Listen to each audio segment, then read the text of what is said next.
Bueno, hablábamos hasta hace un ratito de los procesos latinoamericanos, de la izquierda y la derecha, y a propósito de ello se conoció esta semana una encuesta de Gustavo Córdoba en donde por primera vez la imagen positiva de Cristina supera la imagen positiva de Mauricio Macri, esto en el marco de la creciente alza del dólar y las dificultades económicas que atraviesa el gobierno de la Alianza Cambiemos.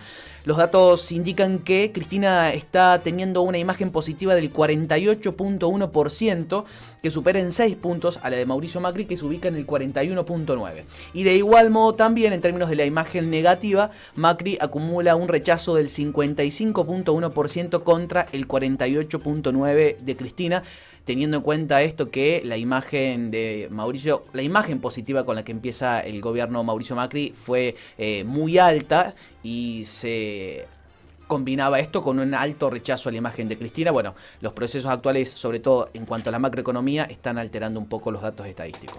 Hay muchísimas encuestas que dan cuenta de lo que está sucediendo en la Argentina sobre las percepciones de los argentinos sobre su presente y su futuro, sobre la imagen del gobierno nacional, sobre la imagen del presidente, sobre cómo se está posicionando la oposición, y tenemos el gusto, el placer de incorporarlo a nuestro programa a uno de los analistas y consultores más importantes que tiene nuestra ciudad, un amigo entrañable, que tiene una mirada perspicaz sobre los números, sobre la opinión pública, sobre las percepciones de un momento determinado, pero que hace un análisis de lo que van dando los estudios de opinión pública a lo largo del tiempo. Estoy hablando de mi amigo Norman Berra, que desde este domingo empieza a ser columnista de Córdoba Primero. Estable. Norman, buen día, ¿cómo te va? Buen día, Jorge, muchas gracias por presentación. No, para nada, para nada. Hay que decir, pequeños secretitos, Norman fue profe de Danilo. Fue profe, ¿no? Tal cual. Que no vamos a decir más nada de eso. ¿Era un malo o un buen alumno, Norman? No, Danilo era de los alumnos destacados de punta. Está todo arreglado con producción acá. Tremendo. Norman, vienes escribiendo en Córdoba Primero, nuestro periódico digital, y ahora te incorporas a Córdoba Primero Radio. Vienes escribiendo sobre la evolución que viene teniendo la realidad argentina, sobre todo, mi impresión, si mal no recuerdo, desde aquel triunfo de medio término muy importante de Cambiemos, e inmediatamente después la cuestión disruptiva de el debate en el Congreso de la Nación por la modificación a la ley de jubilaciones, ¿verdad? Exacto. Desde ese momento para acá, ¿cómo ha evolucionado los números, la opinión pública? Bueno, en general hay una coincidencia en los analistas de que la reforma previsional o la reforma del cálculo de movilidad, para ser más precisos, marcó un quiebre, digamos, en la evolución de la tendencia. El gobierno venía de como bien dijiste vos, una victoria módica con alrededor del 42% de los votos a nivel nacional, lo cual en una elección de medio término es un buen número, digamos, para los antecedentes. No es el mejor número, pero es un muy buen resultado.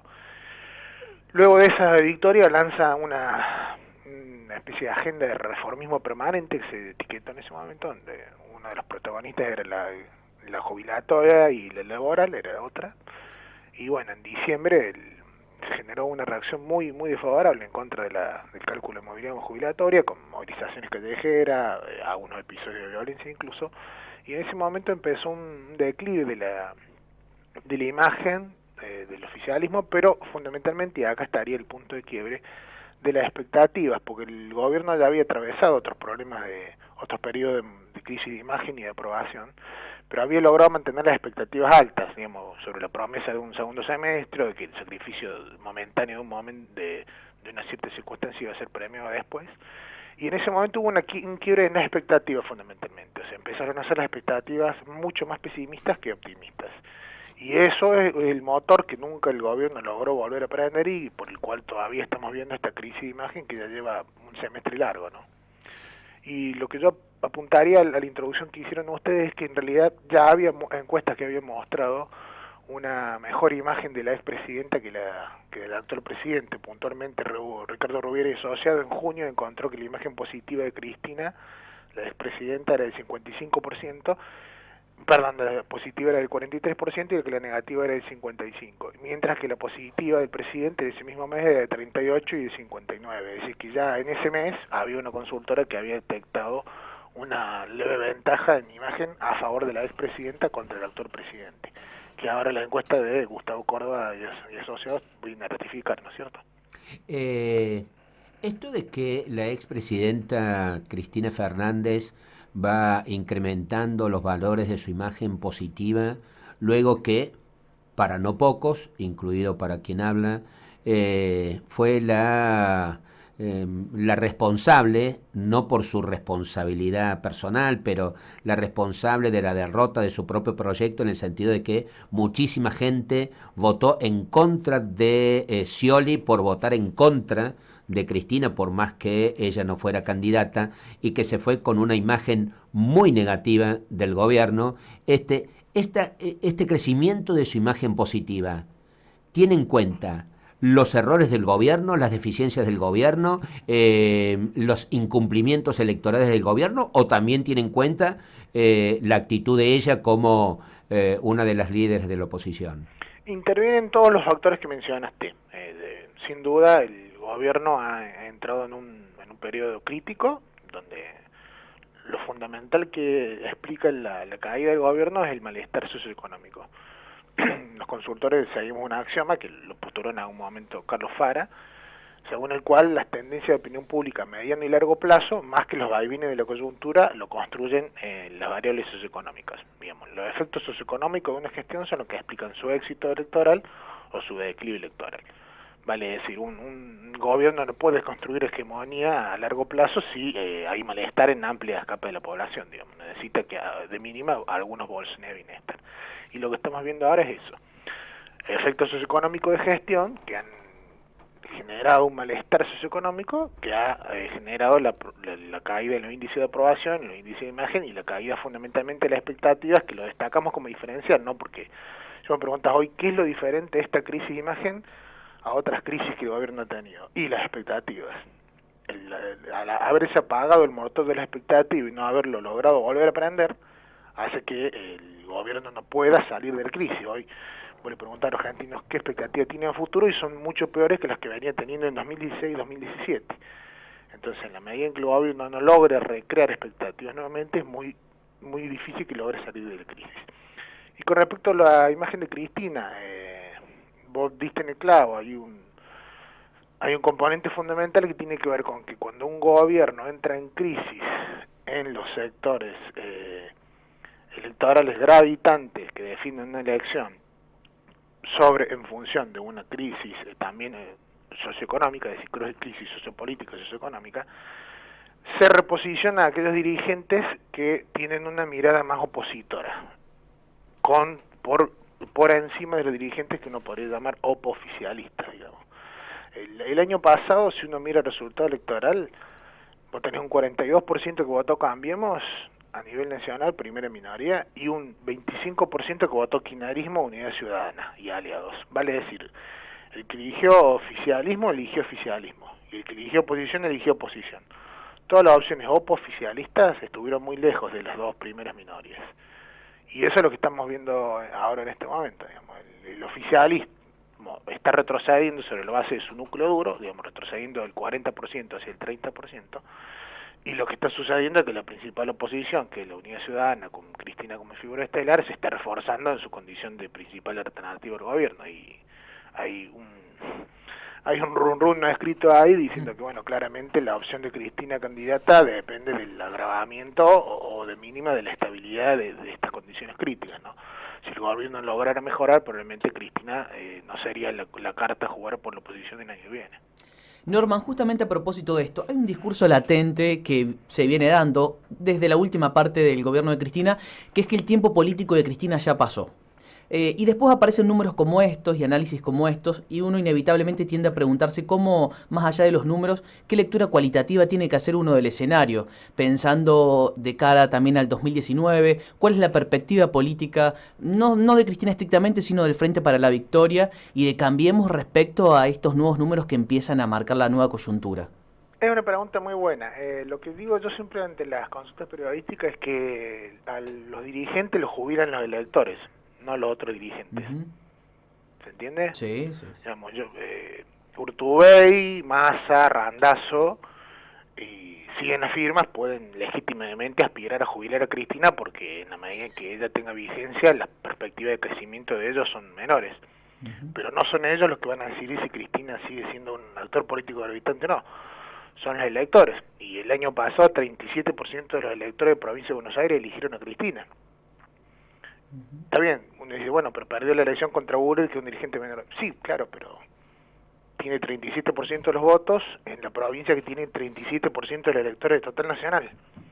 En un solo distrito tiene más electores que todos los demás figuras alternativas del espacio pan justicialista. ¿Se entiende? Sí. La masa crítica que logra Cristina con su candidatura en Provincia de Buenos Aires la consolida como la dirigente opositora más votada en todo el país. Y esa condición la mantiene. Hay encuestas que hoy están mostrando a Cristina con un 26% de los votos a nivel nacional. Y te estoy hablando de encuestas de junio, habría que volver a medir ahora en julio a ver qué sucede, ¿no? Pero vale decir, mientras las figuras que la quieren jubilar no la puedan derrotar, y va a ser muy difícil que la puedan jubilar, porque el año pasado Randazzo perdió contra Cristina por lejos, Massa lo mismo, Urtubey, otro de los que piraba a jubilar a Cristina, perdió en su propia provincia contra el Cambiemos y casi pierde contra el kirchnerismo. Entonces, digamos, no son los deseos periodísticos o dirigenciales los que van a jubilar a la expresidenta, van a ser los electores cuando ya no lo acompañen más.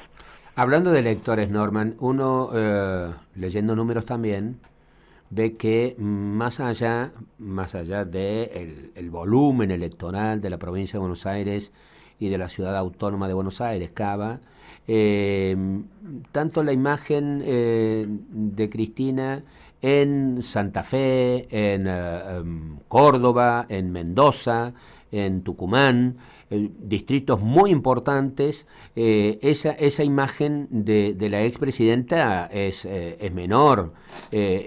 ¿Vos crees que también se está reconstruyendo la imagen positiva de Cristina en esas provincias, especialmente en Córdoba? Bueno, lo que sucede es que estamos viendo en algunos de los distritos clave el mismo movimiento que se detecta a nivel nacional. Con el declive de Macri crecen las opciones opositoras más nítidas, y el de Cristina es uno de los casos, ¿no es cierto?